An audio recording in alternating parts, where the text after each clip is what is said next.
छत्तीसगढ़ के हसदेव अरण्य में एक बार फिर कोयला खनन को लेकर बड़ा विवाद खड़ा हो गया है।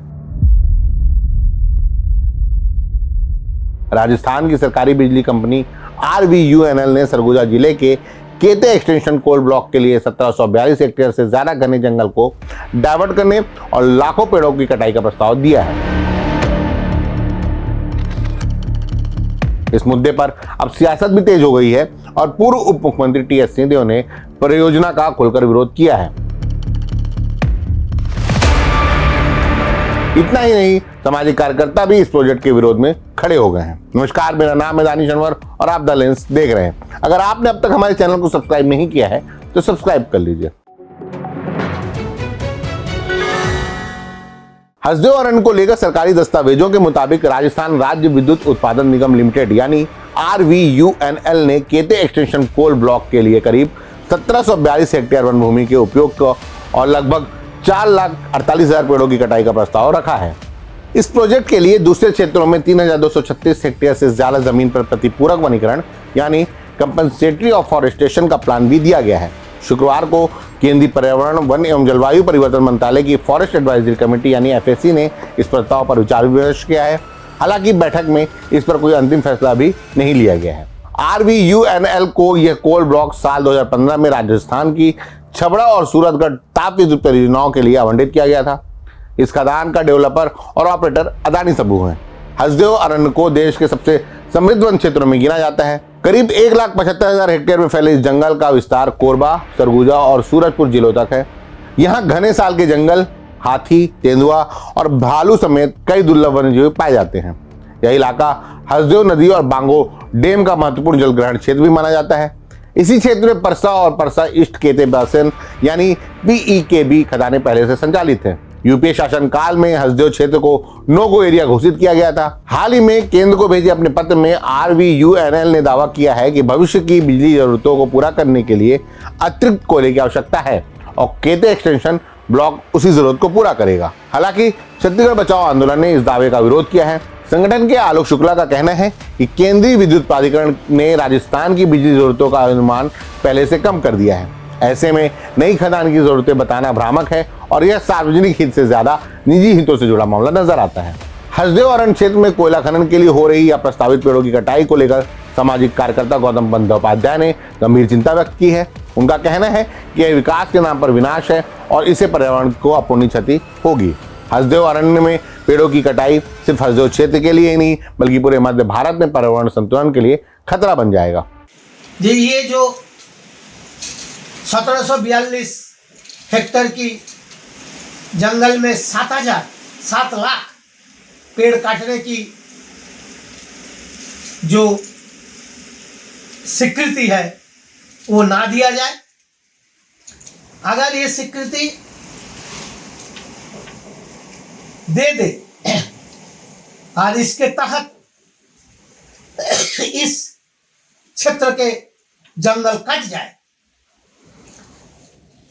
तो केवल ये स्थानीय जलवायु पर प्रभाव नहीं पड़ेगा, ये राष्ट्रीय एवं वैश्विक जलवायु में प्रभाव पड़ेगा। ये इलाका जो है जिस तरह से हाथी के रहवास इलाका है,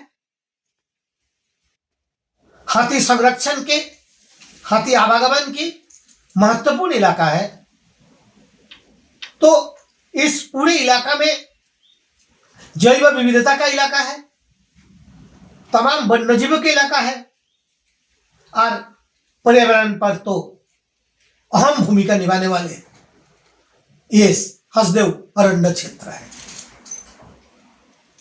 इस क्षेत्र की 7 लाख पेड़ों की बोली देना इस क्षेत्र को रेगिस्तान बनाने के हस्ताक्षर है। विकसित भारत के नाम पर हरियाली की रकबा बढ़ाने की शासन की इच्छा योजना होना चाहिए, ना कि रेगिस्तान की रकबा बढ़ा दे, जलवायु के दुष्प्रभाव इस इलाका में पड़े, तमाम जलों की संकट, आजीविका का संकट, स्वास्थ्य की संकट, पर्यावरण की संकट इवन वनोपज की उत्पादन के नजरअंदाज करने की ये योजना है, एक तुगलकी योजना है। ये इसलिए इस योजना को रोकना और फॉरेस्ट एडवाइजरी कमेटी को, शासन को पुनः समीक्षा करने की जरूरी है। पिछले दिनों वन छत्तीसगढ़ के वन विभाग सुप्रीम कोर्ट के एफिडेविट देकर कहा इस इलाका में 550 मिलियन टन की खनिज का डिपॉजिट है, जो अगले 20 साल तक लीड पावर प्रोजेक्ट को सप्लाई कर सकता है उनके डिमांड के अनुसार। तो फिर एक उत्खनन के नाम पर इस तरह का कोल ब्लॉक इलाका में वन निर्मूल करने की स्वीकृति कैसे दिया जा रहा है, इस पर पुनः सुरक्षा की आवश्यकता है। अरे केवल छत्तीसगढ़ की एक अंबिकापुर क्षेत्र नहीं, हम अगर और जिलों में देखें, रायगढ़ जिले में जो हो रहा है, बस्तर के संभाग में जो हो रहा है, इस तरह के जो जंगल कटाई की जो सफाई करने की जो बात हो रहा है बलपूर्वक तरीके से, आज जिस तरह से स्वीकृति दिया जा रहा है एक के ऊपर एक उद्योगों की, ये एक महाप्रलय के आगमन व न्योता दे रहे हैं। पूर्व उप मुख्यमंत्री टीएस सिंहदेव ने भी इस प्रोजेक्ट पर गंभीर आपत्ति जताई है। उन्होंने एक्स पर पोस्ट कर कहा कि केते एक्सटेंशन कोल ब्लॉक को मंजूरी मिलने से हसदेव क्षेत्र, जैव विविधता, हसदेव नदी और बांगो जलाशय को भारी नुकसान होगा। टीएस सिंहदेव ने दावा किया कि इस परियोजना में लगभग 7 लाख पेड़ों की कटाई हो सकती है और यह इलाका हाथियों के महत्वपूर्ण आवास क्षेत्र में आता है, यानी कि हाथी कॉरिडोर है। टीएस सिंहदेव ने यह भी कहा कि एफएससी की बैठक से पहले उन्होंने समिति के सदस्यों को फोन, ईमेल और व्हाट्सएप के जरिए कई दस्तावेज और तथ्य भेजे हैं। उन्होंने मांग की है कि केते एक्सटेंशन कोल माइन को किसी भी हालत में वन स्वीकृति नहीं दी जानी चाहिए। इस पूरे विवाद के बीच ऐतिहासिक रामगढ़ पहाड़ी का मुद्दा भी सामने आया है। स्थानीय स्तर पर दावा किया जा रहा है कि खनन गतिविधियों की वजह से रामगढ़ पहाड़ियों में दरारें आ चुकी हैं। यह क्षेत्र एएसआई द्वारा संरक्षित स्मारकों में शामिल है। टीएस सिंह ने आरोप लगाया कि रिपोर्ट में खदान और पहाड़ी के बीच की दूरी गलत तरीके से ज्यादा दिखाई गई है। उन्होंने चेतावनी दी कि अगर खनन जारी रहा तो रामगढ़ की प्राचीन गुफाएं और मंदिर खतरे में पड़ सकते हैं। वन संरक्षण एवं संवर्धन अधिनियम 1980 के तहत यदि किसी जंगल को नुकसान पहुंचता है तो उसकी भरपाई के लिए सबसे पहले गैर वन भूमि पर पौधारोपण को प्राथमिकता दी जाती है। यदि ऐसी जमीन उपलब्ध नहीं होती तब राजस्व वन भूमि यानी ऐसी जमीन जो रिकॉर्ड में वन के रूप में दर्ज है लेकिन कानूनी रूप में अधिसूचित वन नहीं है, वहां प्रतिपूरक वनीकरण किया जा सकता है। छत्तीसगढ़ की ऑरेंज फॉरेस्ट भूमि भी इसी श्रेणी में आती है। इसके लिए इन जमीनों को राजस्व रिकॉर्ड से वन विभाग के नाम ट्रांसफर करना जरूरी होता है। हसदेव अरण्य क्षेत्र में 9वीं अनुसूची 1 वन प्रजातियां पाई जाती हैं।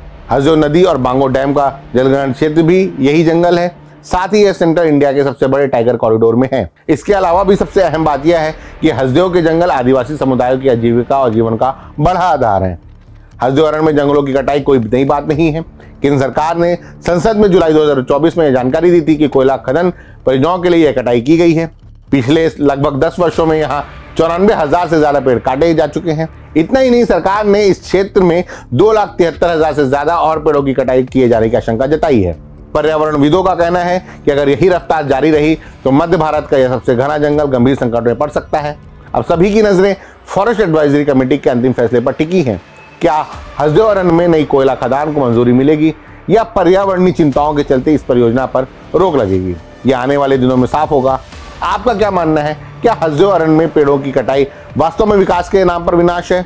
अपनी राय कमेंट कर बताएं। द लेंस की वीडियो को लाइक करें और शेयर जरूर करें। धन्यवाद। देश दुनिया की रखी खबर हर रोज हर शाम कानो कान सुनते रहें द लेंस पॉडकास्ट। रही अपडेट लेंस के साथ।